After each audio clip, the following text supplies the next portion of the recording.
മാതൃഭൂമി പത്രത്തിന്റെ പ്രതിനിധിയും റിപ്പോർട്ടറും ശശികുമാർ എൻ്റെ ഇല്ലത്തുള്ളപ്പോൾ ഞാൻ നിർദ്ദേശിച്ചതനുസരിച്ച് കാറെടുത്തു വന്നു. 25 ചിത്രങ്ങളെടുത്തു ശശികുമാറിന്റെ, അദ്ദേഹത്തിന്റെ പ്രകടനങ്ങൾ. 2 മണിക്കൂർ ഇന്റർവ്യൂ ചെയ്തു. ലേഖനം തയ്യാറാക്കി രാത്രി 10:30 മണിക്ക് എന്നെ ഫോണിൽ വിളിച്ചുണർത്തി ലേഖനം വായിച്ചു കേൾപ്പിച്ചു, എൻ്റെ അംഗീകാരത്തിനെന്നും പറഞ്ഞിട്ട്.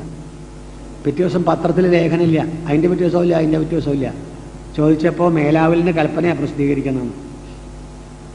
മാതൃഭൂമി പത്രത്തിൻ്റെ കഥ ദേശീയ ദിനപത്രമെന്നാണ് പറഞ്ഞേ.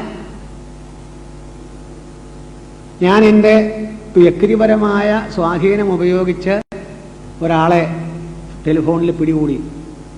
അദ്ദേഹം പറഞ്ഞു, പത്രാധിപർക്ക് പേഴ്സണൽ അഡ്രസ്സിൽ ഫാക്സ് ചെയ്യൂ, ഫാക്സ് നമ്പർ ഞാൻ പറഞ്ഞുതരാം എന്ന് പറഞ്ഞ് ഞാൻ ഫാക്സ്. മാതൃഭൂമിക്കാരും കഴിഞ്ഞില്ല. ഞാൻ ലേഖനം തയ്യാറാക്കി മാതൃഭൂമിക്ക് അയച്ചു, അവർ മടക്കി അയച്ചു, പ്രസിദ്ധീകരിക്കാൻ പറ്റില്ല എന്ന് പറഞ്ഞിട്ട്. ശശികുമാറിനെ കുറിച്ചൊരു ലേഖനം തയ്യാറാക്കി, അയച്ചില്ല, പ്രസിദ്ധീകരിച്ചില്ല.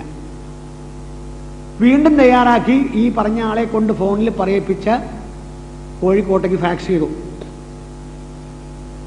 കുറച്ച് കഴിഞ്ഞപ്പോൾ ആദ്യം ഒരു ഫോണ് ആ സുഹൃത്തിൻ്റെ, അയ്യോ അദ്ദേഹം ഡൽഹിക്ക് പോയിരിക്കണോ, അതുകൊണ്ട് ഡൽഹിയിലത്തെ മാതൃഭൂമിയുടെ ഫാക്സ് നമ്പർ തരാം, അയച്ചു. പിന്നെ 2 ആഴ്ച തുരുതുരെ ഫോൺ കോളുകൾ. എൻ്റെ ടെലിഫോൺ ബില്ല് ഒരു 800 രൂപ ആ മാസം കൂടി.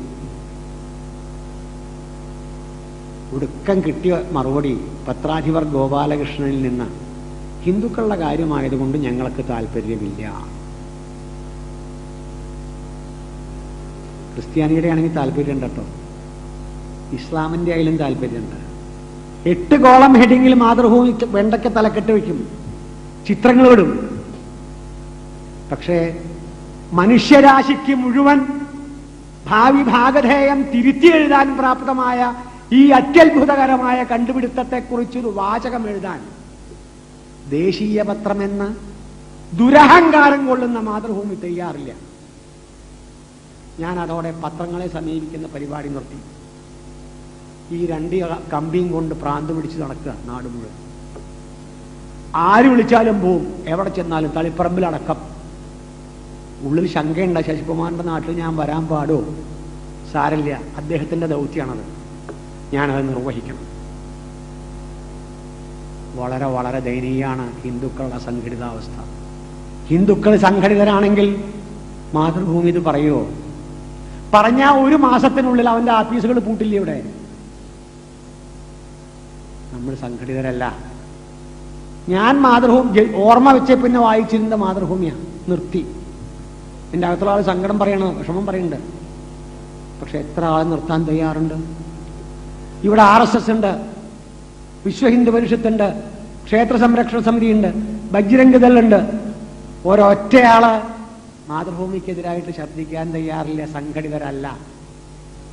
ഇനി ഉണ്ടെങ്കിൽ ഒരു ജാതി, നായർക്ക് SNDP, ചോന് അല്ല നായർക്ക് NSS, ഈഴവന്മാർക്ക് SNDP, മറ്റു വേറൊരു സംഘടന, എല്ലാവരും വിഘടിതരാണ്. ഹിന്ദുവിന് സംഘടനയില്ല ഇവിടെ. വിശ്വ ഹിന്ദു പരിഷത്ത് എന്ന് പേരുണ്ട്, പക്ഷെ ഒന്നും ചെയ്യില്ല. വളരെ വളരെ ദുഃഖിക്കുന്നുണ്ട് ഈ കാര്യത്തിൽ. പക്ഷെ ഞാൻ എൻ്റെ ഈ ശരീരത്തിൽ ജീവനുള്ളിടത്തോളം കാലം എൻ്റെ തൊണ്ടയ്ക്ക് വിഷമങ്ങൾ തുടങ്ങിയിട്ടുണ്ട്. ശബ്ദം പുറത്തു വരാതാവുന്നത് വരെ ഞാൻ ഈ സന്ദേശം കൊണ്ട് നടക്കും. അനുകൂല ഫലം ഉണ്ടാകുന്നതാണ്. ഞാൻ ഡെഡ് ലൈൻ വെച്ചിട്ടുള്ളത് 2003 സെപ്റ്റംബർ 1-ാം തീയതി. അന്നൊക്കെ കേരളീയര് ഭാരതീയ ആചാരങ്ങളുടെ മഹത്വം മനസ്സിലാക്കും എന്നാണ് ഞാൻ വിശ്വസിക്കുന്നത്. ഇതിന് ജാതീയമായ അതിർവരമ്പിടുന്നതിൽ എനിക്ക് ഖേദമുണ്ട്.